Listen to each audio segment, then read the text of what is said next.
Welcome back to my channel. বন্ধুরা, তোমাদের কাছে আবারও নিয়ে এলাম একটা নতুন মুভি।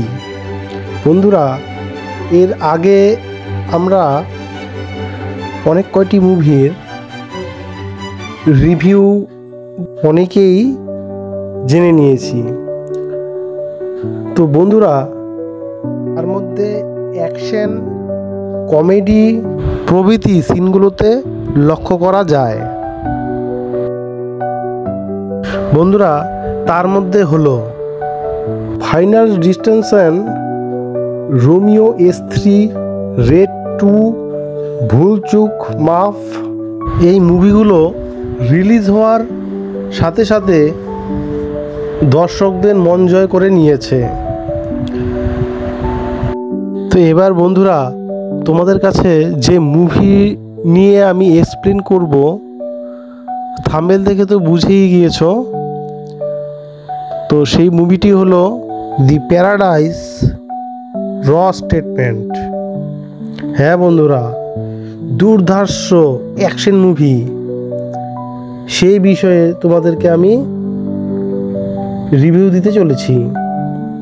এই মুভিটি একটি আসন্ন তেলুগু ভাষায় চলচ্চিত্র, যা 2026 সালে 26শে মার্চ মুক্তির জন্য নির্ধারিত।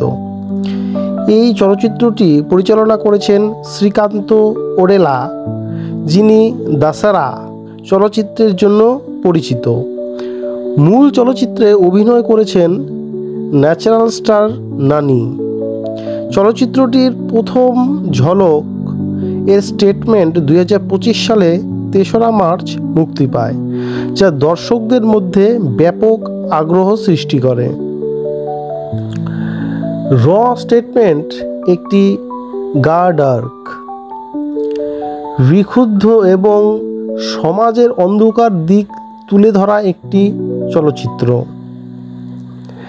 এই গল্প একটি বিক্ষুব্ধ যুবকের নেতৃত্বের মাধ্যমে সমাজের অবহেলিত অংশের সংগ্রাম ও প্রতিরোধের কাহিনী।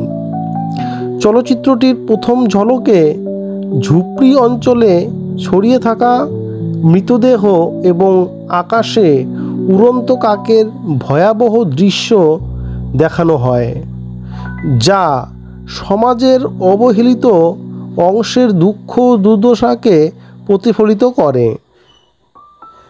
বন্ধুরা, একটি শক্তিশালী ভয়েস ওভার চলচ্চিত্রটির মূল কাহিনী তুলে ধরে। ইতিহাসে তোতারা ও কবুতরদের নিয়ে লেখা হয়েছে, কিন্তু সেই বংশের জন্ম নেওয়া কাকেদের কোনো গল্প লেখা হয়নি। এই কাকেদের গল্প যারা ক্ষুধায় পড়েছে, সেই মৃতদেহর চিৎকারের গল্প, যা শতাব্দী ধরে চলেছে এমন একটি সমাজের কাহিনী, যারা মায়ের দুধের পরিবর্তে রক্তে বেড়ে উঠেছে। একটি আগুন জ্বলে উঠেছিল, যা পুরো সমাজে নিয়ে এসেছিল। যারা কাক কখনো তুচ্ছ মনে করা হয়েছিল, আজ তাদের হাতে তলোয়ার ছিল। এই বিদ্রোহী যুবকের গল্প, যিনি এই কাকেদের একত্রিত করেছিলেন, সেই যুবকের নেতা হওয়ার গল্প। বন্ধুরা, এই চলচ্চিত্রের প্রধান চরিত্রে যারা আছেন, ন্যাচারাল স্টার নানি। এই চলচ্চিত্রে নানি একটি রাফ, র এবং শক্তিশালী চরিত্রে অভিনয় করেছেন। তার পোশাক, ডবল চুলের স্টাইল এবং হিরো লেখা বেল্ট তার চরিত্রের শক্তি ও নেতৃত্বের প্রতীক। তার উপস্থিতি চলচ্চিত্রটির ডার্ক ও গভীর পরিবেশকে আরও জোরালো করে তোলে,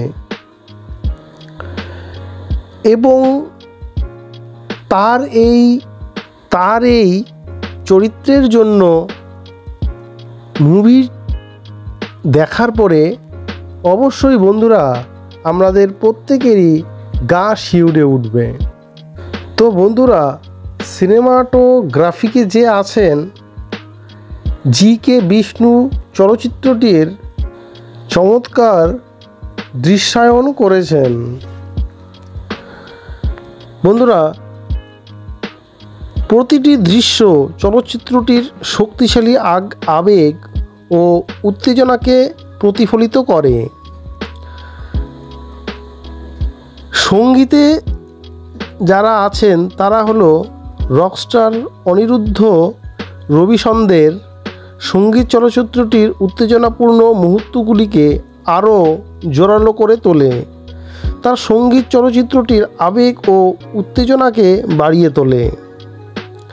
প্রোডাকশন ডিজাইনার যিনি আছেন অবিনাশ কল্লার প্রোডাকশন ডিজাইনার চলচ্চিত্রটির বাস্তববাদিকতা ও ডার্ক পরিবেশকে ফুটিয়ে তোলে।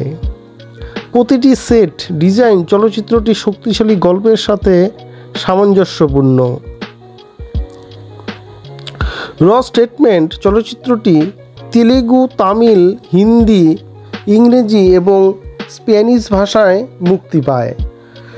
চলচ্চিত্রটির প্রথম ঝলক মুক্তির পর দর্শকদের মধ্যে ব্যাপক আগ্রহ সৃষ্টি করে। অনেকেই নানির নতুন রূপ ও চরিত্রের প্রশংসা করেছেন। চলচ্চিত্রটি ডার্ক ও গম্ভীর পরিবেশ, শক্তিশালী কাহিনী এবং নানির অভিনয় দর্শকদের মধ্যে নতুন ধরনের চলচ্চিত্রের প্রতি আগ্রহ সৃষ্টি করেছে। তো বন্ধুরা, চলচ্চিত্রটি 2026 সালে 26শে মার্চ মুক্তির জন্য নির্ধারিত। চলচ্চিত্রটির মুক্তির তারিখ দর্শকদের মধ্যে উত্তেজনা ও আগ্রহ সৃষ্টি করেছে। দি প্যারাডাইস র স্টেটমেন্ট একটি ডার্ক ও গম্ভীর চলচ্চিত্র যা সমাজের অবহেলিত অংশের সংগ্রাম ও প্রতিরোধের কাহিনী তুলে ধরে। ন্যাচারাল স্টার নানির শক্তিশালী অভিনয়, শ্রীকান্ত ওডেলার দক্ষ পরিচালনা যা দর্শকদের মধ্যে টানটান উত্তেজনা সৃষ্টি করে। তো বন্ধুরা, আজকের মতো এখানেই শেষ করলাম। আমরা এরপরে আবার অন্য একটা রিভিউ নিয়ে তোমাদের কাছে চলে আসব। তো আজকের জন্য এখানেই।